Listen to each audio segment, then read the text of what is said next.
Salve pessoal, tudo bem com vocês? O meu nome é Felipe Meyer e no vídeo de hoje a gente vai ver a segunda parte da conversa com o medievalista João Batista. Na primeira foram abordados os termos medievalismo e neomedievalismo, como que a Idade Média é reescrita e representada até mesmo de tempos passados até hoje em dia. Como é que são essas expressões e como é que elas funcionam.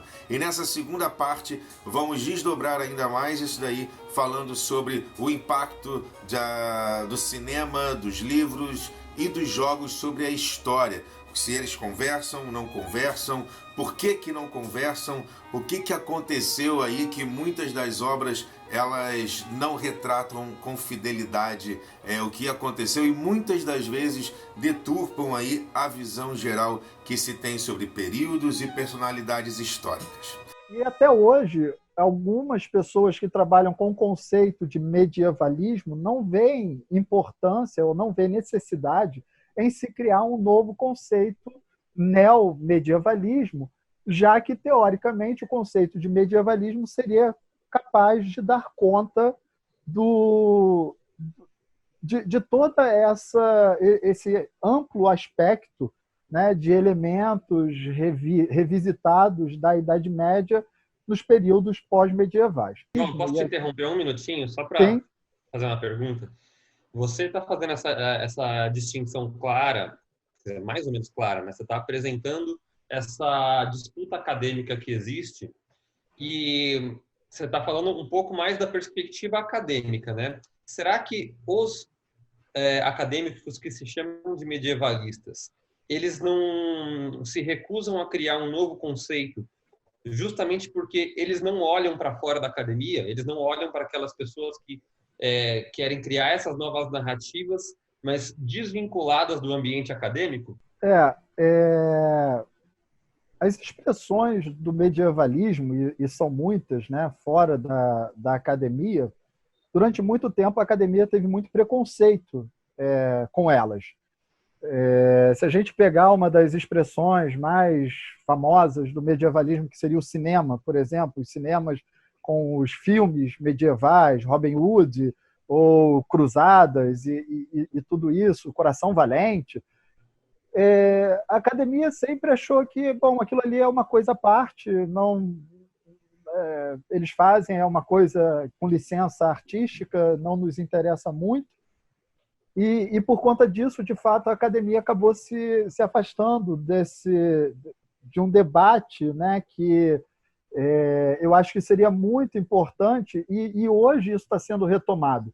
Tanto que, em qualquer tipo de encontro sobre medievalismo, sempre é repensado assim, olha, mas por que a gente não discutiu isso anteriormente? Por que a gente não discutiu como que o cinema se apropriou disso e os historiadores, ao longo do tempo, foram sendo deixados de lado? E, por exemplo, hoje você vê séries como Vikings ou atualmente foi lançada a última temporada do The Last Kingdom, e você percebe ali a enorme quantidade de equívocos históricos.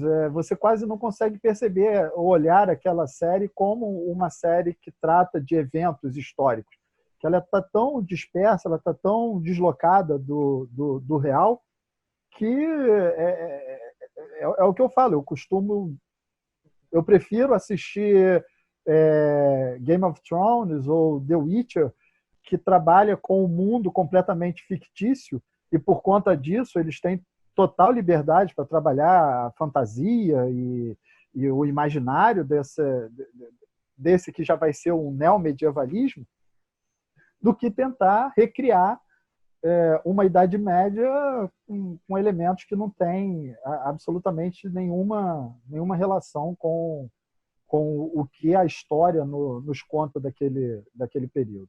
Cara, eu concordo completamente com você. Eu tenho exatamente essa mesma sensação de que, às vezes, é mais confortável assistir uma série medieval fantástica, um filme medieval fantástico, ler um livro que trate de fantasia, porque ele não tem essa obrigação de historicidade e você, enquanto pessoa que está consumindo aquilo, também não tem a obrigação de ficar procurando a pesquisa que aquele cara deveria ter feito. Porque quando eu assisto Vikings, a série Vikings, eu fico muito incomodado tendo uma pequena bagagem histórica, uma pequena bagagem de conhecimento, sabendo como que deveriam ser as roupas, como que deveria ser o aspecto daquelas pessoas, eu fico muito incomodado de saber o quanto a série viajou naquilo. Então, nesse aspecto, eu concordo muito com você.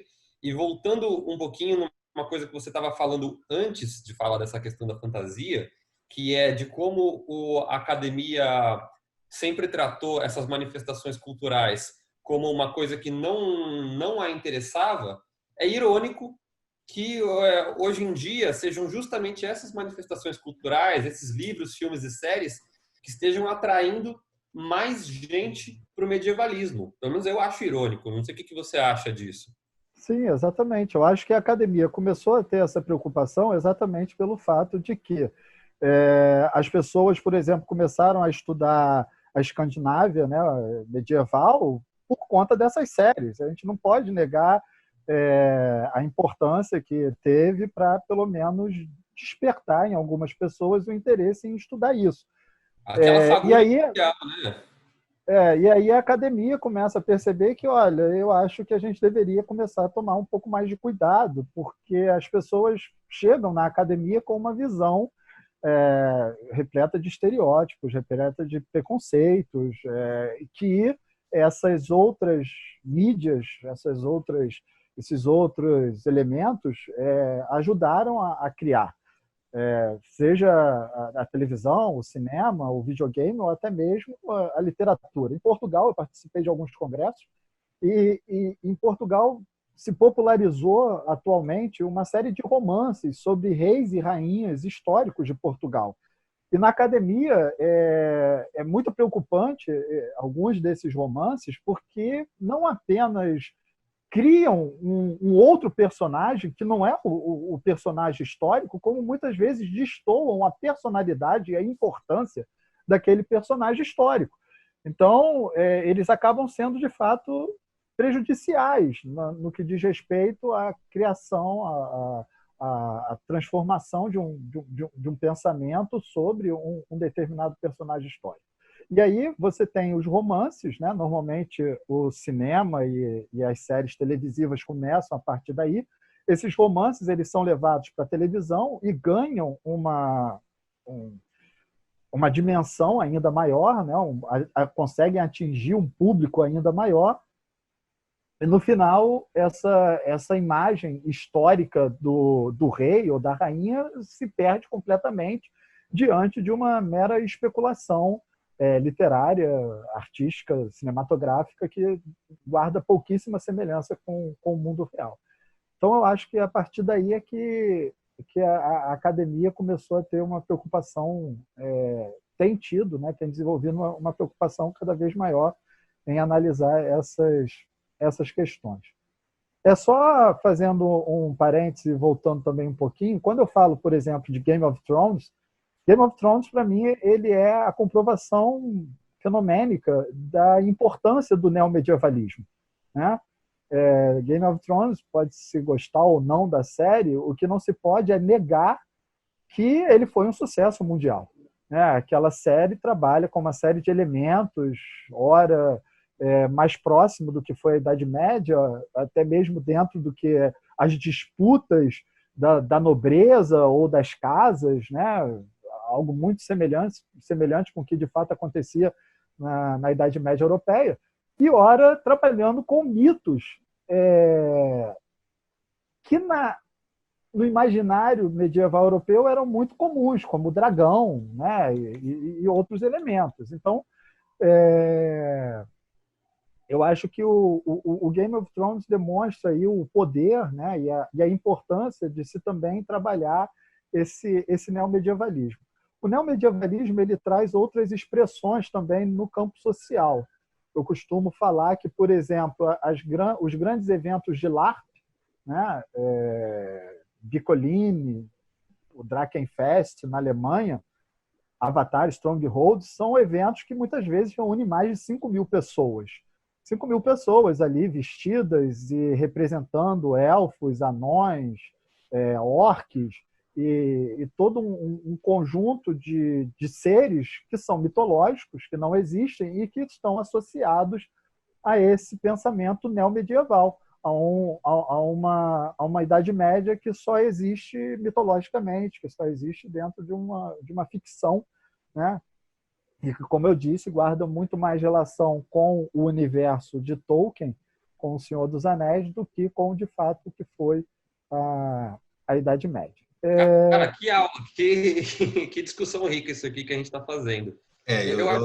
Eu tô só ouvindo, cara, porque fica complicado. Várias vezes tu tem vontade de fazer umas perguntas e tal, mas que eu vejo que parece que tem acontecido muito, né? Que aconteceu muito, é que as versões históricas e as versões acadêmicas, elas sempre ficaram no campo dos estudos, né? Então, quando você teve um Tolkien, e ele criou um imaginário em cima dessas noções históricas e que é realmente mega rico de informação, de fantasia e tal, e jogou isso para o público não tinha acesso ao que era histórico de verdade.